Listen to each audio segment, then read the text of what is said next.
Thanks very much. Yeah, afternoon, everybody. Yes, so I'm Pamela, and I work in the, let's see if I can get my slides. Here we go. I work in the IT Learning Centre at Oxford. So we provide a range of ways of courses, taught courses, and all sorts of learning opportunities for any and all members of the university to improve their digital skills. That's what we're there for. And of course, it's that very broad remit that can be a challenge. So I want to tell you a bit this afternoon about our skills toolkit format, which has proved to be a very engaging and popular way of introducing Office 365 across the university community.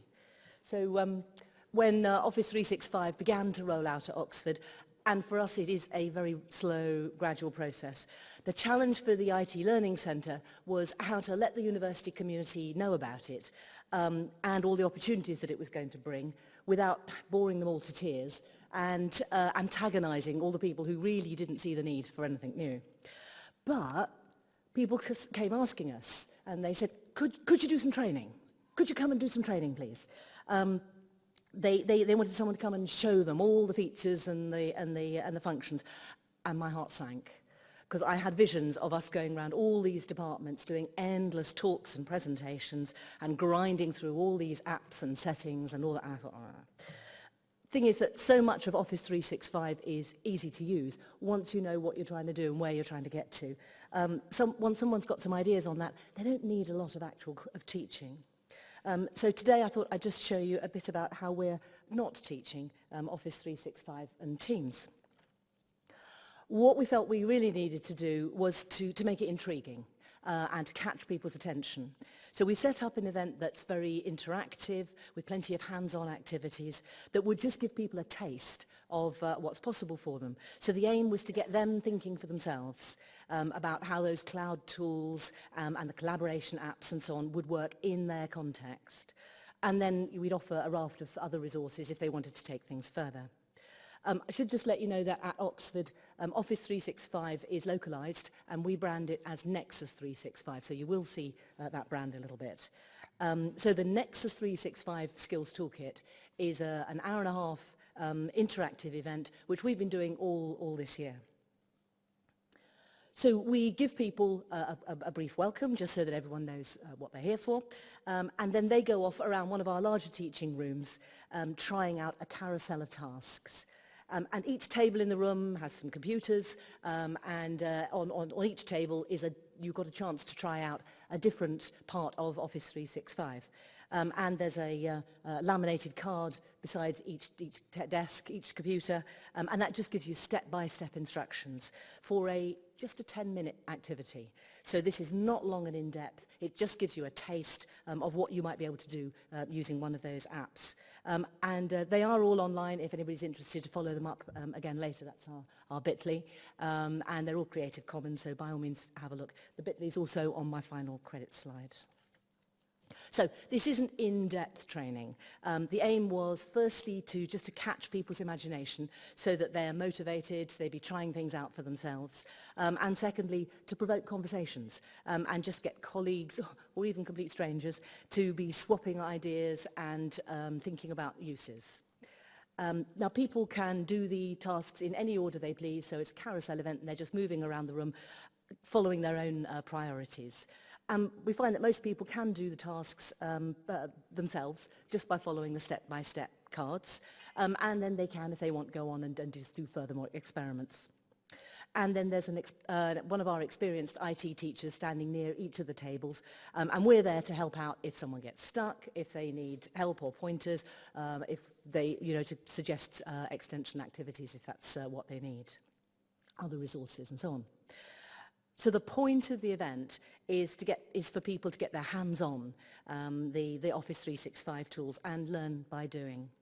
And we really wanted to encourage people to move around the room and indeed to try out all of the tasks.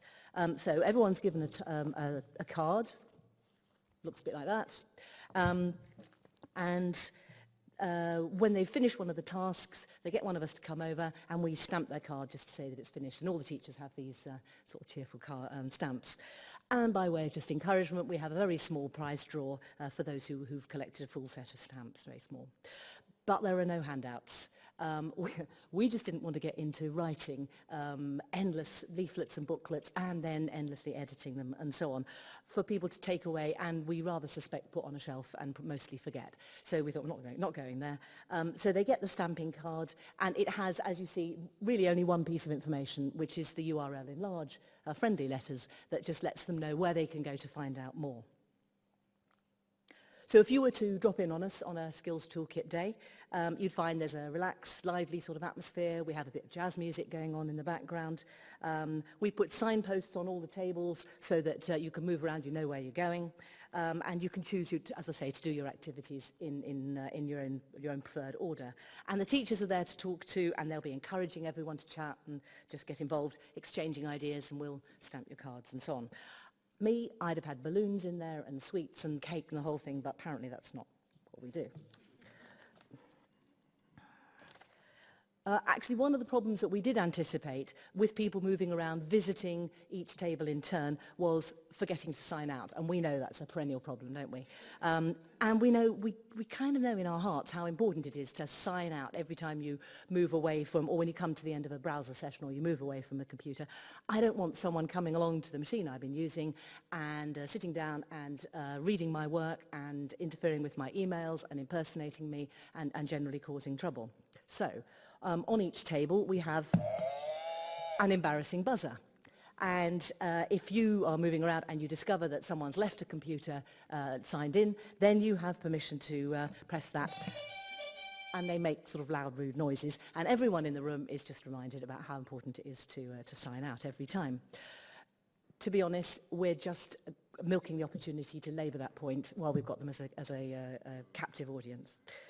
So, several of the tasks, of course, make use of teams. And some of the people come along and they're already members of a team. Many are not. So what we do is we create a team for each dated workshop.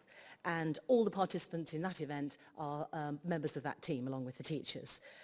That means that during the workshop they can try out all the skills, the activities, they can do the sharing and the co-editing of documents and audio, video conferencing, type message conversations, all of those sorts of things with the other people in the room, because that is the team. After the event, we leave the team in place for a couple of weeks so that people can carry on, can just do some more experiments, have another go at the things they were doing, and also show it to colleagues when they get back to where they work. And also, following up on the event, we send out just a small number of kind of informal messages to the team members, just with tips and tricks, updates, answers to questions that might have come up during the session, pointers to further resources, that sort of thing. So we do offer the Skills Toolkit as part of our open schedule. So that means that it's open to any member of the university to come along, and that's our usual way of working. And we find that all sorts do come. All sorts of people from across the university community sign up and come along. Lecturers, research academics, postdocs and postgrads, department and college staff, admins, members of the central admin services, IT professionals, and they all come along, and it's a bit of a mixture, and it seems to work. So far, I've just had an update from my colleague, because they ran one this morning. Over 320 people have taken part, so that's encouraging. A lot of them come along in 2s and 3s, and that does work well. So come along with your friend, and then you can try out apps and you can try out tools together and get a conversation going about, how these things might be useful, in your particular work context. It has proved very popular. People tell us that they find it helpful and constructive. You can see over 60% of our respondents score us 5 out of 5, and plenty of the others give us 4 out of 5. So that again, that's very encouraging. We also love running the event as a closed course. So that's by arrangement with a particular department or a work group, and we set up a particular date for them. And we've done 4 of those so far. We've got others scheduled, and we're working with some other groups about setting dates for next term. So as a closed course, it does work well, because people come along in a group. It encourages the team to explore together and to begin to work out how they will be using things in their particular workspace. And it's certainly at Oxford, one group will work in a very different way from another, so it's very heterogeneous. But we get them talking, how are we going to do this, and where are we going to store that sort of document, and who's going to explain all this to Iris, all of those sorts of things. So somewhat to our surprise, it has been rather fun. People by and large enjoy discovering things for themselves, and especially when they can see an immediate way that they could use these things in their own work. Looking ahead, we're scheduling to do more of these through the year ahead, and I expect that the content will evolve as the university works out how it's going to use the Office 365 things in collaboration.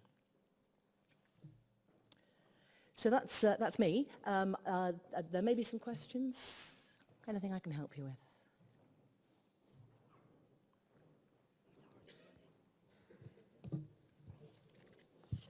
Thanks. Couple of quick things.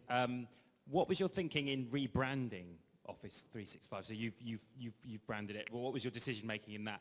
And the other thing is have you got a dedicated team that involved with training and creating these things, or if not, who was it that created these courses and materials? Thank you. So as far as the branding of Office 365 as Nexus 365, not my part of ship. Anybody here who can answer this? Andrew? You can talk to me about that later. Right. There you go.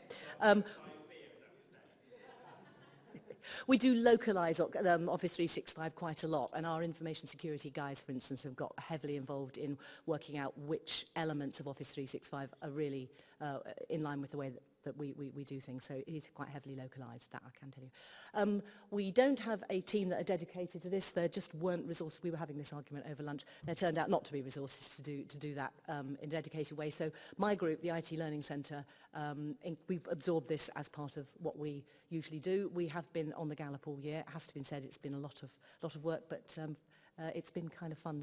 So far, the guys are still going for it. Sorry, you said the IT Learning Centre, you're a dedicated team to training, are you? Not for this, but to create... That's right. So the role of the IT Learning Centre is to provide taught courses and all sorts of learning opportunities in digital skills for the whole university community. So I spend most of my life lecturing on database design and reference management and those sorts of things when I'm not running the team. Yeah, but we kind of absorb this into what we do. Thank you. Any other questions? No? That's great. Thanks very much.